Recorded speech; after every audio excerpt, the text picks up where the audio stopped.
This is the Dr. Duke Show.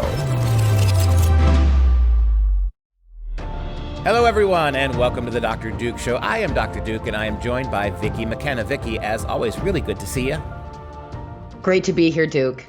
In all the anarchy and chaos that's going on in the country today, all the stupidity, all the horror that's taking place across the world, little stories like this seem to get lost, and I think the left is glad they get lost. But we have a situation where the transgender woman, the so-called woman, who was a trans person, Audrey Hale, who murdered all those little Christian babies and their teachers simply because she decided that Christianity was evil and people who don't immediately sign up for the cult of transgenderism have to die. Well, something that has bothered us, you and me, and a lot of people for a long time. If this had been a white-raged 19-year-old man who killed a bunch of progressive or gay people, this manifesto, this raging statement would have been front page news for 3 months. Quickly. But because it's a trans person who killed little white Christian kids, we had to find out just a tiny little bit of what the manifesto had to say because it was leaked. Vicki, talk about the leaks.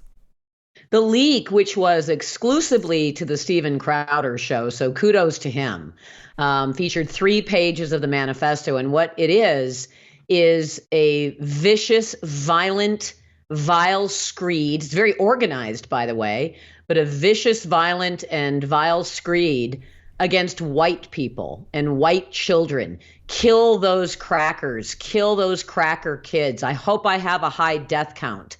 And it goes on, their white privilege, their daddies with their expensive cars, objecting to the blonde hair of a child that presumably she was targeting, that yellow mop of hair, F their white privilege, death to all of them. And that's only 3 pages. It's 3 pages. This supposedly was, something in the neighborhood of 1,000 pages or more than that. So we've got 3 pages. But remember what the FBI said and what the Nashville, Tennessee Police Department said. They said if we release any of the manifesto, it's too dangerous. It's astronomically dangerous was one of the quotes. So this is too dangerous to release, to let people know that a psychotic, sick, evil, demonic woman hated white people and hated herself so much that she would commit an act of mass murder. It shows you how she planned it out. This wasn't depression. That was another excuse that was made for Audrey Hale. She was depressed because her friend died. This is not about depression. This is not motivated by depression. It is motivated by loathing and hatred and likely, but we never allowed to talk about it, demonic influence. And when we hear the word dangerous, we don't mean dangerous to you and me or the average American system person. That's what you think we mean. Yeah, it's not about, this is not danger to anybody except the reputation of the LGTBQ, which must be guarded and enhanced at every way. It's amazing how the LGTBQ, one of the most well-funded, politically connected organizations in the history of this country, is now able to have that power and yet remain number 1 on the victims list. Keep in mind that this is, number 1, it is public information. And as public information, the public has a right to see it. Number 2, there is no active investigation. That was another excuse that the Nashville police were making in the FBI. Incidentally, the Nashville police simply sent information to the FBI so the FBI could lie and say that it had an active investigation going. The perpetrator of this violence is dead. She acted alone, although we could probably make a pretty good argument that the K-12 education system and the left-wing media and the Democratic Party radicalized her to the point of homicide, vicious surprise murder of little children. But there is no active investigation. So that was another excuse they were trying to make to keep this information from becoming public. And now we know why, at least in part, they wanted to keep this information quiet. And incidentally, there are, I think, 5 groups, including a group that is headed up by somebody I know who's a investigative journalist based out of Iowa. 5 groups are suing for the entire manifesto, and this is the slowest moving case I've seen in a long time on open records. We have a video, so let's get some context with the video. Take a look. Mark Stephen Crowder is saying this all came together very quickly after a source reached out to them. He says a detective from Metro Police shared the pictures of the writings with his source. Then his team flew down here to Tennessee to verify these images.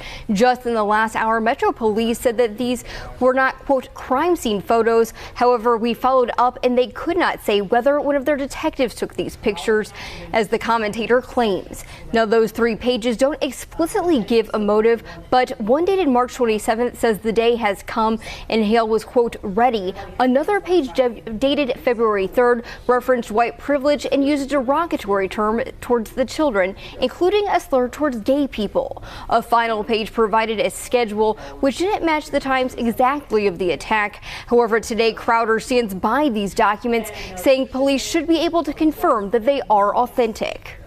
They didn't say it's not accurate. They said, we don't know. Well, that doesn't make any sense. They've already come out and said that they have these documents, and they've tried to suppress these documents. So if I'm lying, if my investigative unit, look, we stake our reputation on this. We do it all the time. We make all of our references publicly available when we're covering news, let alone breaking news.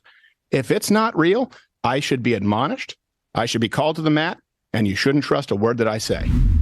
Yeah, I think you've got to be. Hold on, I have not seen that. You have got to be kidding me. She made the whole story about Stephen Crowder, glossed over entirely that Audrey Hale wrote in big bold letters, "Kill the crackers, kill the cracker kids." And it was a derogatory slur against gay people. That was the highlight.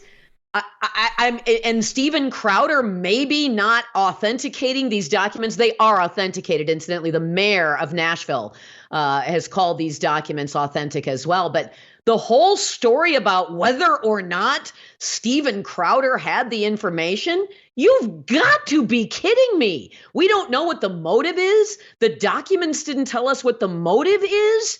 Yes, the documents did tell us what the motive is. She hated white Christian children. She hated white Christian children so much so that she organized and planned and wrote out a detailed, almost minute-by-minute schedule on how she was going to execute the white Christian children she hated. You almost can't believe that was the story on the release of 3 pages of the manifesto. Alarmingly, you can believe it, because that's how. And if that entire 1,000-page manifesto were released tomorrow, you would get the exact same thing. It wouldn't be exactly right. It wouldn't be about Christianity. It wouldn't be about trans violence. It wouldn't be about left-wing schools motivating this person. It would be about how anti-gay, anti-LGTBQ Christians provoke these kinds of attacks. That's what they would do, and that's how they would cover it. And the other thing that they'd have a "you had it coming" kind of coverage on this. Is what you would expect to see. I'm sorry, Duke, I didn't mean to step on you. No, there. What you just said is right. It's exactly what they're doing with Israel, right? You had it coming. Exactly. It's exactly the playbook. And the other thing that really gets to me is no one wants to talk about the fact that an African-American male was gunned down by this monster too. And no one, because he happened to be working in a Christian school around little white kids. Apparently the death of this black guy, black lives don't matter, I guess, if you're a black male working in a Christian school, because no one wants to talk about that either. I mean, he got killed too. It all depends on who kills you. It all depends on who kills you. White psycho, white supremacist, racist. Then we care about the black victim at Covenant School. But, anything else, black male with a criminal record as long as my leg, we're not going to even talk about the victim of that homicide.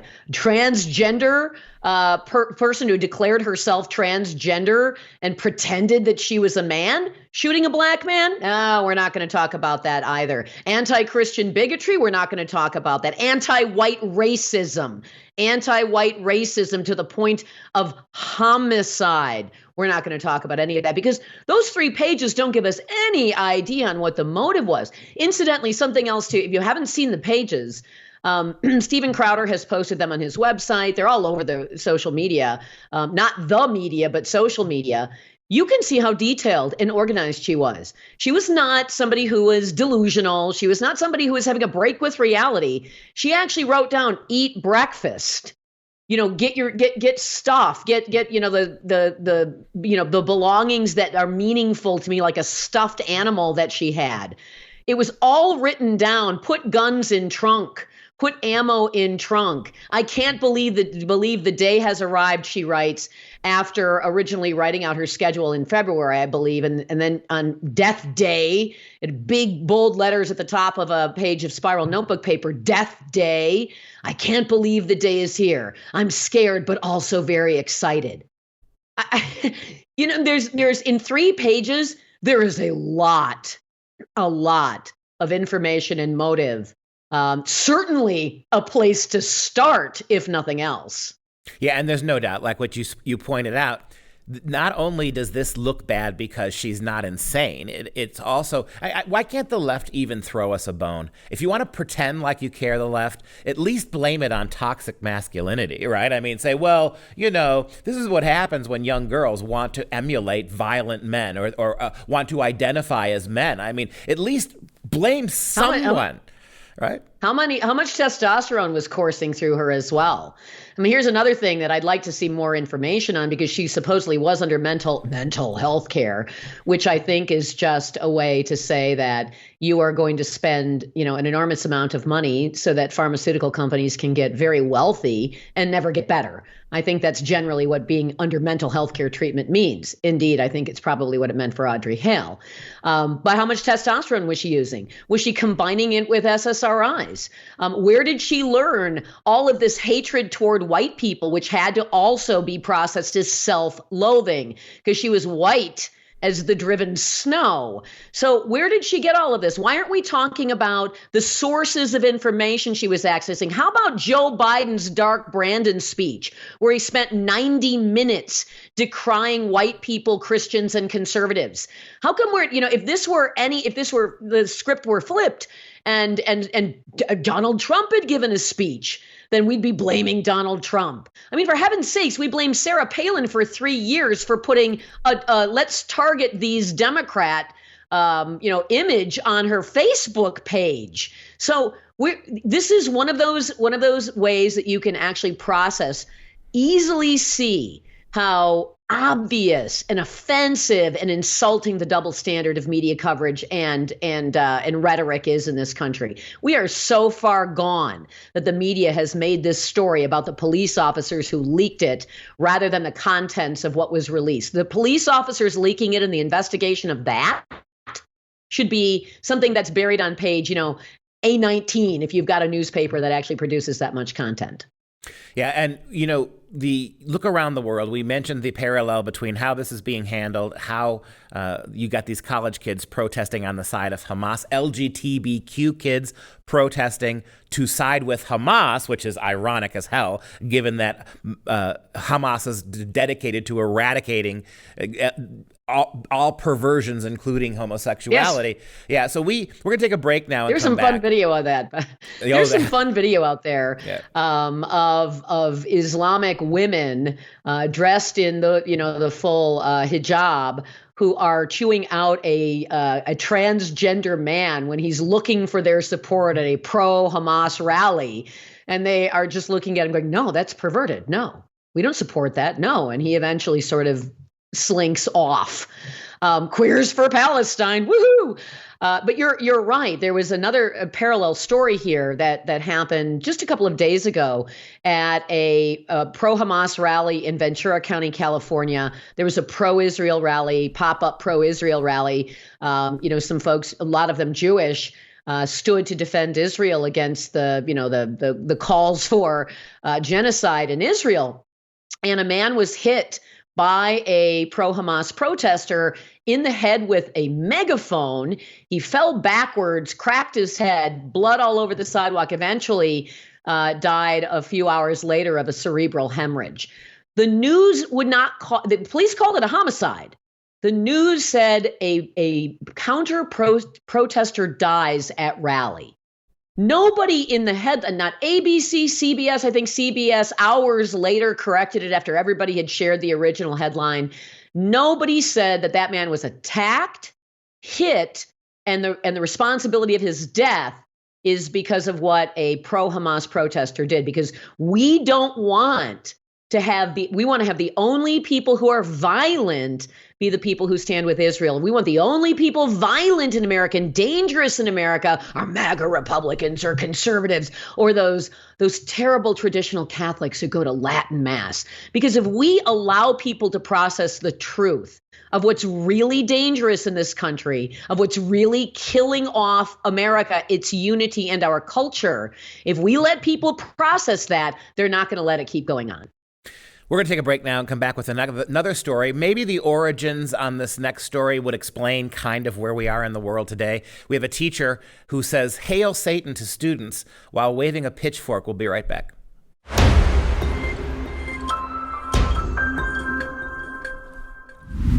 So this seems like a little thing in comparison, and I'm joined again by Vicki McKenna. We just got done talking about the Covenant School transgender murderer and how not only did she murder children, and we now have 3 leaked pages of her manifesto that tell us why. She hates white people, she hates straight people, and she hates Christians. And let's not even forget the idea that the Nashville police would rather withhold this evidence and persecute who leaked it than to let the American people what's going on. But we also have another story here that is small by comparison, but it does kind of give us an insight into where this culture is and maybe why these things take place. We have a teacher, and granted it was for Halloween, but a teacher who allegedly said, "Hail Satan" to students while waving a pitchfork over their heads. That teacher is now on leave, even after a Christian student protested, "Don't do this to me. Don't put this on me." And he said he went and did it anyway and continued to mock the kid. Here's the story. We've got a short video. Let's listen to it. Sophomore Nathaniel Hamlet walked into class to see his teacher dressed like this. He was wearing like little horns with like a pitchfork. He was saying "Hail Satan" and like putting the pitchfork over everyone's head. Taking this photo of his Mesa High School teacher on Wednesday. At this time, it's not clear why the teacher decided to dress like this. Some people thought it was funny, some people didn't like it, some people were like, whatever, they just blew it off. But Hamlet wasn't a fan of it. Kind of insulted because my faith, because I believe in God. I don't really like how he did it and what he did. When he asked the teacher to stop, and I said, "Don't do that to me," and I pushed it away maybe 3 or 4 times, and he still said it and still did it and like reached back. I was walking into the classroom and did it again.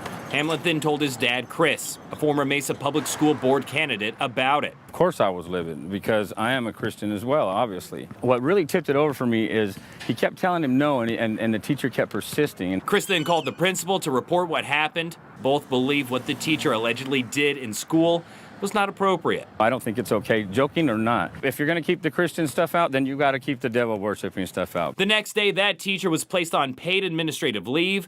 Mesa Public Schools telling us they are investigating. Yeah, double standards here. If this had been racially motivated instead of religiously oriented, the severity would be much more Well, think elevated. about this. He claimed that we had a dynamic duo costume with him and a teacher next door.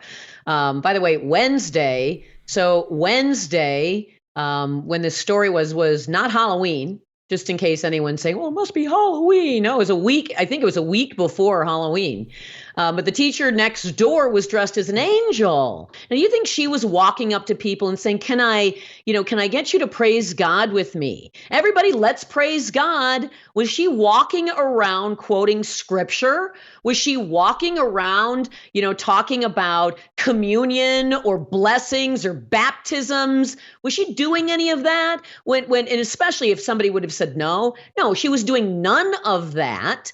He was the one who was doing the Hail Satan routine because and incidentally, I imagine the teacher next door who dressed as an angel were mocking Christianity. That's what they do. And they feel so comfortable doing it that when a Christian child says, no, don't do that to me, they can't even imagine that they shouldn't do whatever they want to do because Christianity's so backward and there's no reason for us to, to even consider these little rubes. Who cares?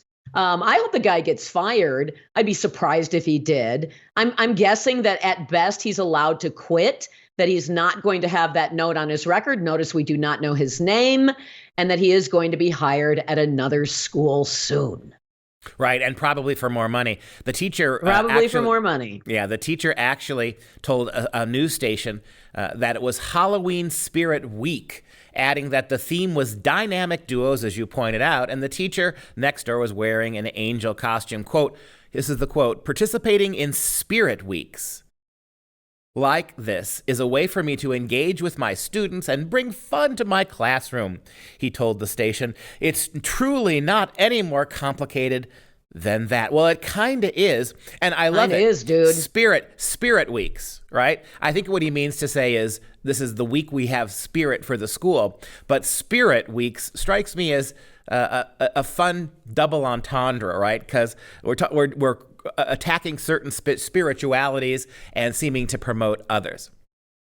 Oh, he's most certainly attacking spirits and attacking with spirits, I think. But but you're right. Spirit Week is supposed to be about cheering on your school and wearing your school colors, which, as I noticed from the outside of the building, is purple and something. It's not about harassing Christian students, and especially when they are clearly distressed and they overtly tell you no multiple times. They tell you they are Christian multiple times. He did not care because he has no respect for it, because he's not Christian. For all we know, Duke, he may actually believe in the divinity of the self and the power of the divinity of the self, which of course is what the Church of Satan says they believe in. So, but again, he's not going to be punished. It's oops, don't be so overt next time. It's like the teacher who hung the Antifa flag in the classroom and ultimately got fired. He didn't get he didn't have any kind of reprimand on his record. And I believe within about 6 months, he was teaching at another school. All he did was make it a little too obvious too soon. And that's all this teacher, according to the teachers union, no doubt his superintendent, his principal, and his fellow teachers probably think the exact same thing about this guy. Dude, next time when you're mocking Christians, don't be so obvious about it. Well, and let's not forget the one thing that the title tells us. It's not just that he persisted with a kid who didn't want it. I mean, to sit there and say to every single kid who walked into that classroom while waving his pitchfork over the head, Hail Satan. Hail Satan. That's a pretty serious thing. I mean, to hail Satan is literally to invite him in. It is to respect him. Yes. It is to invite him. It is to invoke him. Now, I guess that probably this is a good progressive atheist. Maybe he's a Wiccan. Maybe he's got that soft, He crunchy might be a sky. Satanist. We have no idea. He may be a Satanist. But is it absolutely? We don't know. It absolutely is, right? A religious invocation forced over the heads of young children. Well, think about it. What is he doing? If he does have any spirit connection, if he is a Satanist, what is he doing by waving this over their heads and saying, "Hail, I say, hail Satan over you"? It does seem to me to be much, it's a evil sacrament that's being administered, not just good fun. Let's keep our eye on this story, because my guess is that this guy is going to be asked to resign, and then he will just pop up somewhere else to continue. My suspicion is he's not going to be fired, but this is definitely one to pay attention to. I bet he lingers on. We never learn his name, and then he's not even fired. He will be non-reappointed, and he'll find another job, and that's going to wrap up the show. If you enjoy these programs, please subscribe to our audio podcast. Simply search Dr. Duke Show on your favorite platform. And don't forget to follow us on Rumble. Visit rumble.com/FreedomProject and follow us. For all of us at the show and for Vicki McKenna, thank you, and we'll see you next time.